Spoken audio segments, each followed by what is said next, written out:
So this one's for all you disciple makers out there, which should be all of you.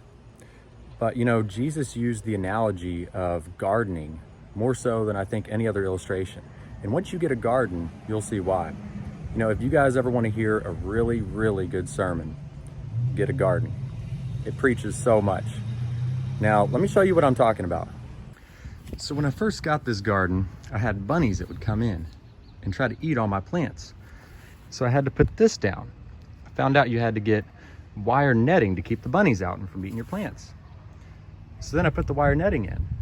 And then I had birds that would come and try to pick at all my tomatoes. So I had to put something up to scare them away, right? Then I found out that there were bugs that would come and try to eat holes, these little worms that would eat holes in all my tomatoes. And then after I took care of them, then I started finding these little stink bugs that would come and they would try to get in all my tomatoes, and they would try to be messing with them, trying to destroy them. You know, there's so many different things that can destroy tomato plants. They even have an app that helps you diagnose, because apparently there's dozens of different things. There's blight, mildew, fungus, bacteria, you know, all these different things. And then that's not even to say about all the birds and the bunnies and the other pests that try to eat them. So then, you know, then also, that's not it though.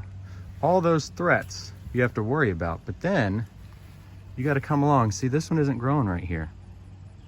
This one right here, it's not growing. Got to cut it off. See, look, that's all nasty. It's not bearing any fruit. See, just like this one right here. That's not doing anything.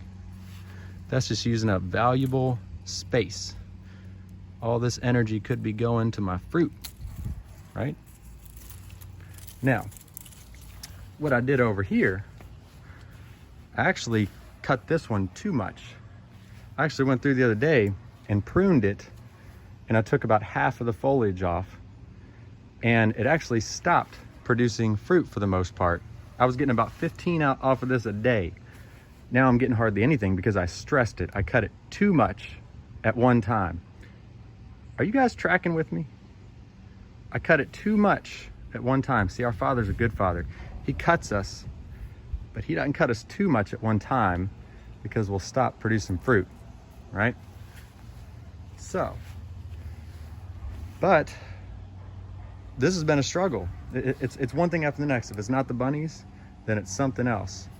And then there was a time where I forgot to water them and they started wilting. Then there was a time when they stopped producing fruit altogether because apparently they need fertilizer after about 2 or 3 months. They need fertilizer put on them. And then guess what? They started springing back to life and producing fruit.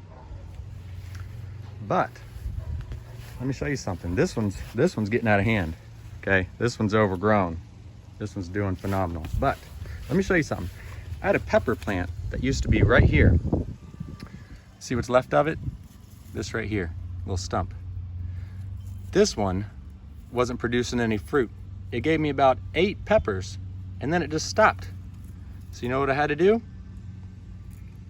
Cut it down.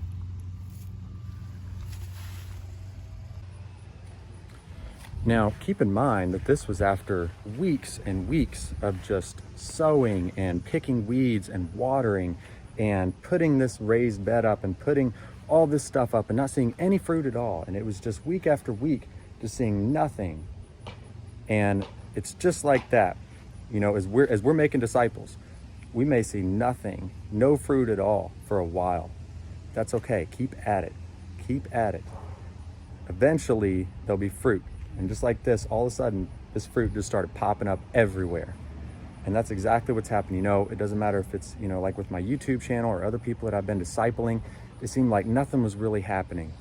And then all of a sudden, you just keep at it. Keep your eyes on Jesus. Keep yourself humble and serving him. And then all of a sudden, there's this harvest, right? So guys, keep your eyes on Jesus. God bless, and go make some disciples.